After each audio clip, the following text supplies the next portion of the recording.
ناظرین، آج 4 میں پاکستان تحریک انصاف نے ایک بہت بڑا پاور شو کیا۔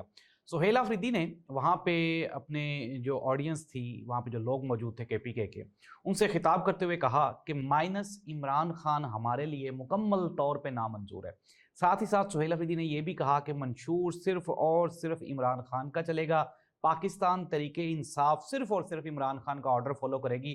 اور ساتھ ہی ساتھ سہیل آفریدی نے یہ بھی کہا کہ میں اڈیالہ جیل گیا، اور گیا کس لیے تھا؟ میں ملاقات کرنے کے لیے گیا تھا، وہاں پہ کوئی لشکر نہیں لے کے گیا تھا، میرا مقصد بالکل پرامن رہنا تھا، یہ میرا استحقاق ہے کہ میں اپنی پارٹی کے چیئرمین سے ملوں، لیکن جو کورٹ کے آرڈرز ہیں اس کو ایک SHO نے پس پشت ڈال دیا اور میری عمران خان کے ساتھ ملاقات نہیں کروائی گئی۔ ناظرین، کل ہوا کیا تھا؟ کل ایکچوئل ہوا یہ کہ جب یہ لوگ PTI والے کورٹ سے جب اڈیالہ جیل پہنچے تو اڈیالہ جیل میں ان کی جو ملاقات ہے وہ جیل سپرنٹینڈنٹ نے نہیں کروائی۔